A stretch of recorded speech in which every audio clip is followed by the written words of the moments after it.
i tūlai walu I Samoa nei, e whaamalulu atu I le tātou au whaafonga nei tūlau le fiafi. Ia ua ke ia ua pe whaafua se I mai fo, I ka ko live, o lea e sau noa la fionga taitai sili. Ai wi lea, ia ele se mea o iai o ka ko wame umako e ka pele le, ia ai toi a mata. Ia o lea la ua fionga taitai sili, Dr. Tuila Epa sa ilele mani ele ngoi. Ia se toi a mata lau hu. Saunoanga I le whaafeloa I fo I le tātou whainga malanga mamanu. Ia, o le tūlanga le la, o le iei tātou so ta inga. Manira. Ua makua kilia le whale tonu tātou so ta inga mamau nei, sa le masani ai. Manira. Ia, e hui lava o lea. Ia lea tau mwhai pe atu. E whakua koe le leia ngai mea pia koe fwoi le HRPP. Manira. E whatau tai lo tātou malo. Manira. Ka kua lui pe whapea. Ka kowo afa I pe ia. Ka kua whaafai. E matua voi au na o tu SSA ina ia le mtanga luanga le o wireless ma falmeli. Manira. Sa whaingoa falmeli ma wireless. An au tu SSA nai le tausanga I luafe. Ina I ave esia whasalalonga le o penalty whailangi. Ina isi tia tili ai. Tātou sota ingai whafo. Ma matai loa na maua telefoni whiaweai. Ia ma au mai e tonu I Samoa le ia company te tele ia lua. Manira. O whaatino nei tātou sota ingai whafo. Company ua lau I loa I lero rangi. E whaatino ina tātou sota inga. O le Vodafone la lea e ngawham tātou whasalalonga I whafo. Lea ua ke lea le whale konga. E matou te ilo le lea le awala e whale le iai. Manira. Ia, o te langona. E le manana o le malo E whalele. e whai le awala le matou te iloa. Ia, ala whawawia e ala utautalanga. Wa uma ona ave foi la o po whawheiloa I le toe taliu mai malmanuia. O le tātou pālemia sa nofu te talo le atunu. E ma leo toe taliu mai malmanuia. I le aso nafi o la wala atu o lalo. Ia malo lo le. Manira. Ia atoa le toi whafoisia o le malos. Ia ai whakamoe lang kapeneta. Whatino ngā luenga. So ia le fia malos.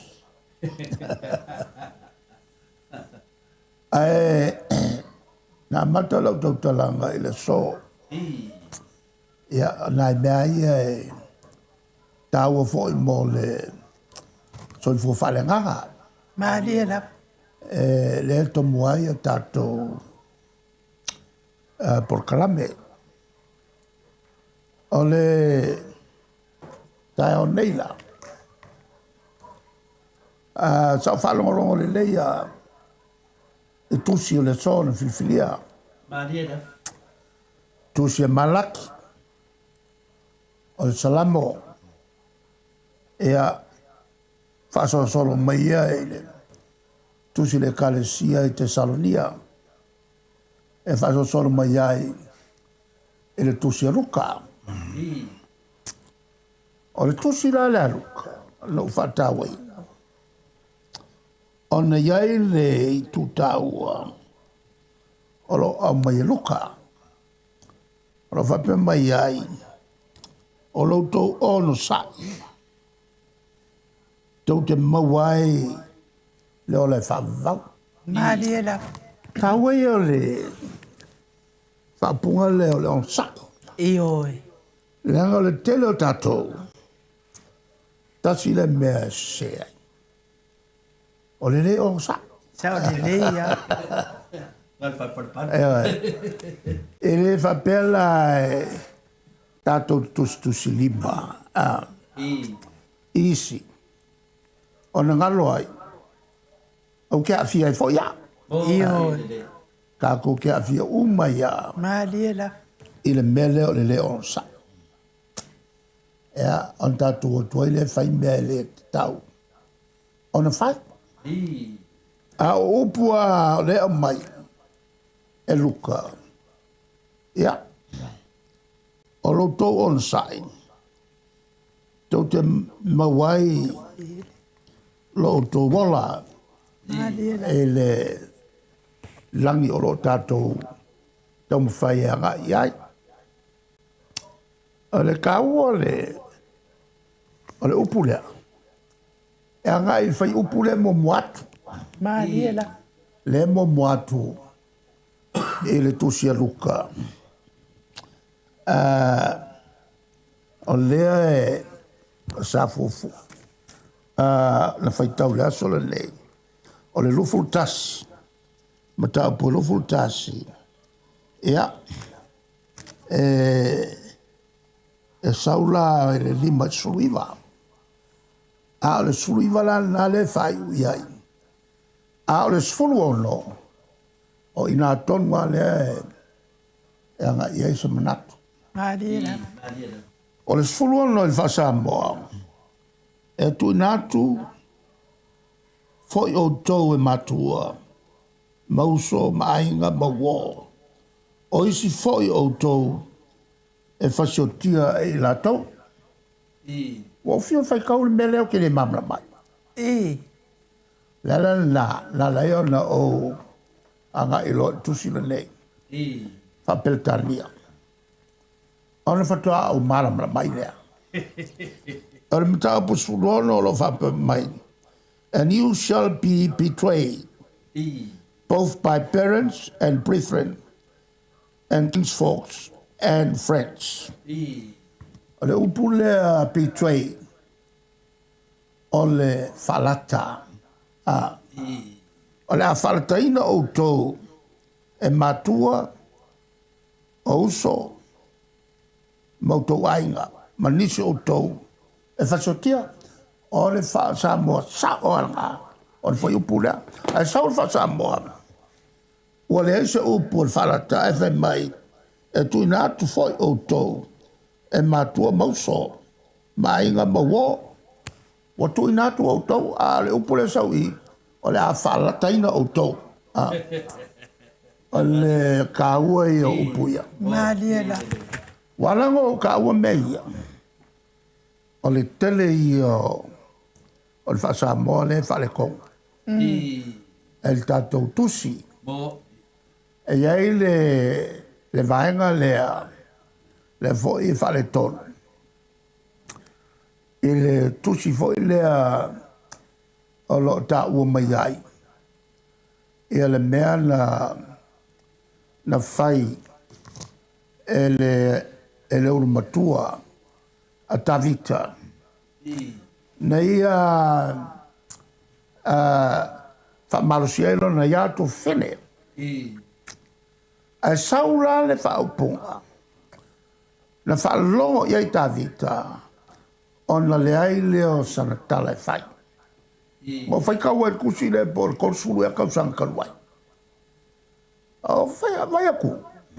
E whape wheonga le se tala a Tavita e whai iai. Ai maku ia le mele ang whai. O so e aloa ia tusi. Ana o maua mai e le tusi katoliko. Ia le whaupunga atoa. Al whaupunga atoa. La whaalongo Tavita. I le mea na whai. E foi ele tama lea e lon tofine. Ona itai lea malaisa na upu. Upu lai o lai misi. Ona o ia o lana uru matua. E matua la, upuna o le misi. O le uru matua e alu uma iai. Ia me uma o le whainga na wha iuteia. Ave uma e le uru matua manuia. Maria la. Lala foi na le tatu whaitau wa isi tusi. A hoki le a whanau le uru matua. E le isa whanau. A lai hola le to lua. O na lua tu leo o le usolo na lua. E no nofo ma le fafine. A maua se whanau e tau o le whanau o le uru matua. Le anga iai le mafuanga. O le mafuanga vai no tala noa i... O le no tala noa ia o ka whaworo. A te whaise la tau komisi suʻesuʻe. Suʻesuʻea le e toe vaai lelei ia le tusipaia i le a toʻatoa. Ona sila lea i le whaupunga lea. E o mai nei le whaiana nā mea. Maria la. E iai fōi isi vaianga. Lai ke le whale kong. I le whale liunga mai lesinga ngana. E lesinga ngana. Le lai pei o le mela lea. E le o sa o le whale liunga.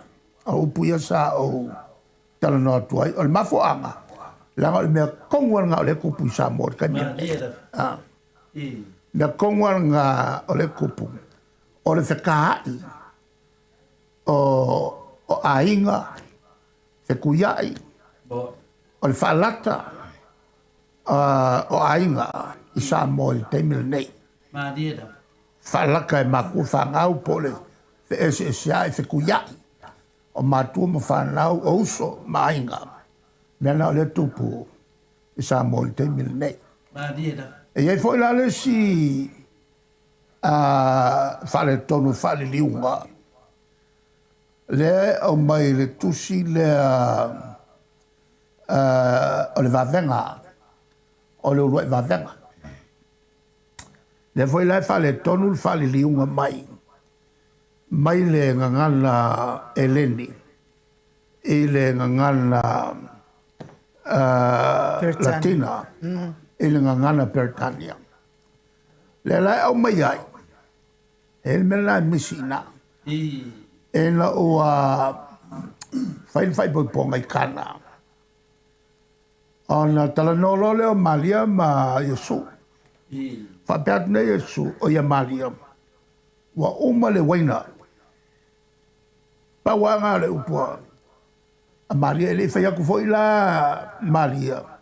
Ia Yesu e whaise. Nā le paua le mea. Wa uma le waina. O ngā aka leo Maria. Makirikilo ia Yesu. Aka Yesu. Makirikilo ia Maria. Whapelo ma le upo Yesu. O le upusao ara Yesu na whai. E tūsai whamamonga ia.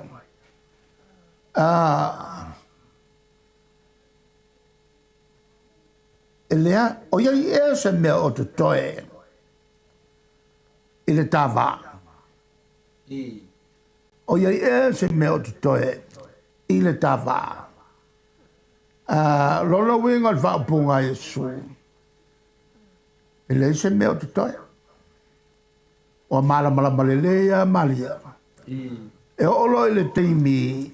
E le liwa Yesu e whaatino na ngā luenga. E whaapei o nā whio mai lalangi. E lei se toi whala ve lave. O Maria rontina e atei. A o lea la ua whai mai Maria. Ua umane waina. E leo whai atu whala ve lave atu whai la Maria. Ia Yesu. E whai le waina. O lea la e whai maaka. O le whauinga ina la. O la e si le fia le lea Yesu. Le mele mana o yelo tina. O la fo e si le fia e Maria. O Yesu. O le atua moni. O le tangata moni. Lona winga ua iai fo i la ngona. Wha tangata o Yesu. E se la Yesu malon tama. O le atua. O le wha masinonga o le amia tonu. E se nga te lea lina. O le atua. o le whamasinonga o le amia tonu. Le langa whaaliali, le tūlanga na o le atua, ngā o ngā sasi a mose. Wa ka whaalua sa kaungkasi le ka e mga wafuanga lua. Wa le kalikongu mose, e puna mai le vai i le papa. Le kalikongu arona, e punga mai se vai i le papa.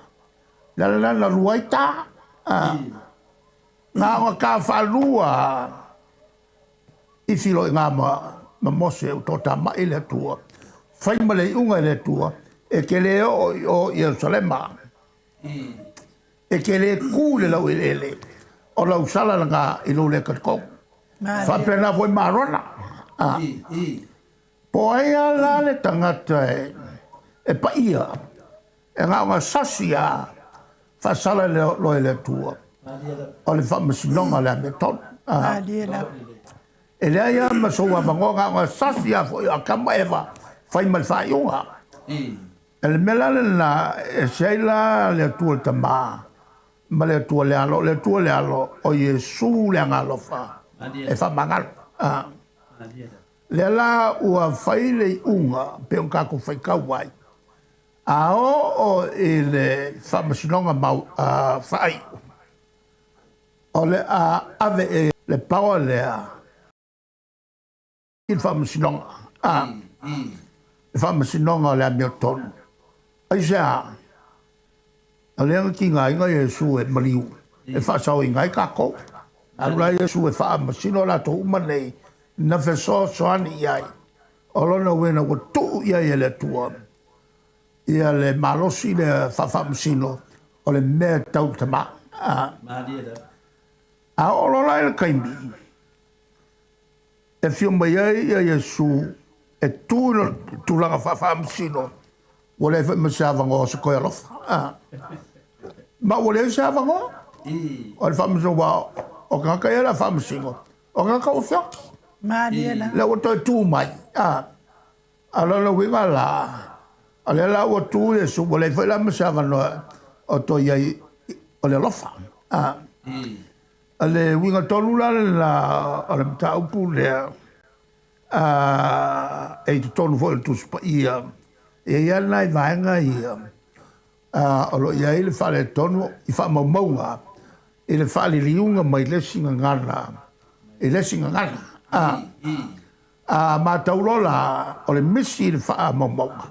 Ala le mele antupu, na whaia Iesu, ia le vavenga. E ui, e le whai atu lon tina e whai ngā le pau ale mea, o le tala ale tina, wa uma le wenga uma. Alai lo le lea Iesu, e ui ina le whai mai tina, alui o Iesu e whai le wenga, o le nganga kongu ngā rong ki ngā. Le alana whai a Iesu, ai le io o ilong kaimi. O la winga la, o le tāua la le o le vā, o le tina, ma le atali i la le tino, le anu whaatino ai le, e le i o le taimi e whaatino a Iesu. Ia le afo, i le whaiwawenga. O le miracle mua le anu whai Iesu, ai le i o long kaimi. Talu ai, o le tualalo alontina. Le alala le whamalo sia i le totele. O le ekalesia o ao ai le i falala i ona la. Le vainga lea, e iai le sao tina, e faufautua i lana tama, e le whaatonga atu, a tangata lotu. Le la wa ese foi la le, ia manatu le totele, e le taimile nei i na ua falala le pulenga, a le ekalesia o ao, wa le tasi le pulenga, ua tele pulenga tele ona lala. Ia, le tulanga la le na lai ona taua le, ia le whiaule le so, ona lo tele. Ia le mele ua tula i mai tonu le tatu atunu. Ua whewahai. Malia lava. Ia ainga. ua whewaa e mātua ma whanau. Mo, Ai sea, ia, au kere koe eva kua kata. Ua mālamla ma uma e a ali era. tato uma le tali. Ia, ale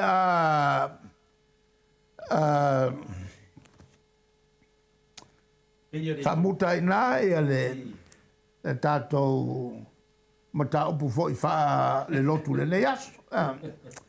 O le whalau te lenga la le nā o nei tusi. O le mena tā ua te lea te au. O lo matua whalongo longo a.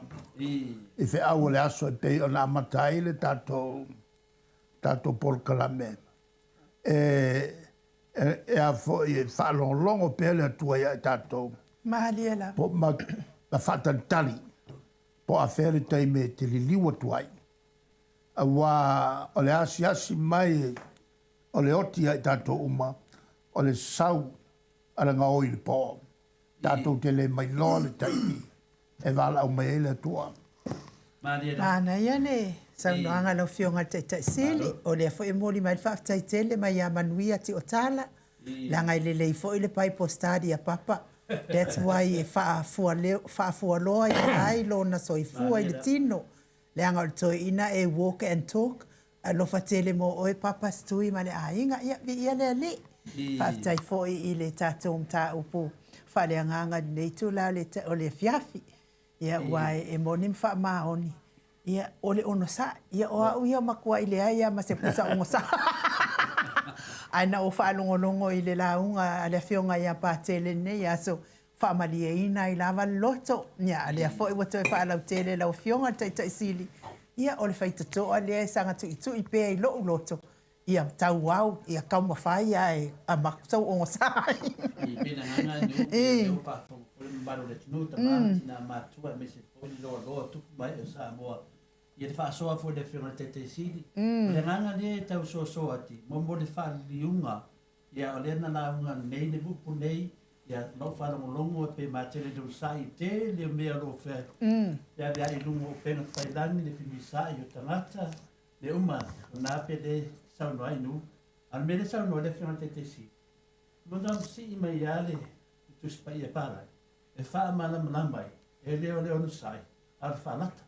O tātou i ai nei se vai teimba whaalata i nu. Lea lau ve pesi tātou, e māfua mai. O le whaalata, ato no se anganga winena sa wai tua le whaaliunga me whaasāmua. Le tātou mawaran sa i lau tātou vai teimba whaalata. Lea lau whaalaka o mā tātou mero ututupu. Lea pia le nganga nā tātai fo le whorotete siri. Lea matua si i mai ala whionga pa i a lea tua. Ia whaasao, mamana mangaman ma tāupu. Samoa, lau tātou vai teimba whaalata. Tele me o wharatai nei tātou. Ia tāwan nā le aso nea inu. Ia maramama. Le vua tu e a mai fo i le wāwenga na whaia fo i le.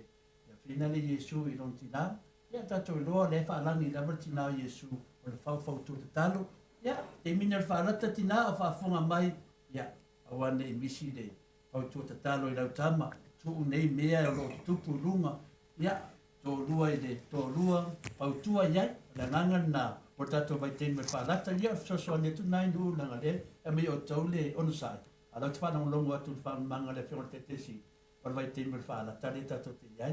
Ia tātou, tu le lumo le, whaafonga anga lenga tulu, ia wāfo i se lātou, fo i mafo whau, ia langa i luma. E whafte te la whionga te tesi, te lona tātou se. Ia, malele. E nu, rau te tātou pese, e o whoronga kānu e o whoronga kānu ka avuanga pia e sere whaliunga me tuspa i Samoa. E sere tu... Ia, mana e se vi inga nao le atua ta le fua, se talangi ai fo i le tatou talanga whaleanganga nei tula le fia.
Samoa nei.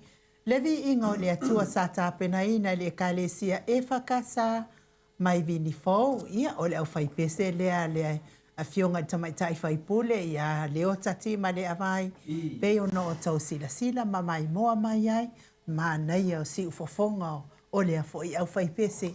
Ia e vi ia ai le atua ta le a fōa? I enu tāpule nu e. Ai tate le se ia tu lau pukalame nu. O te mana o te fisili pe le fionga te sili manua maua o manua.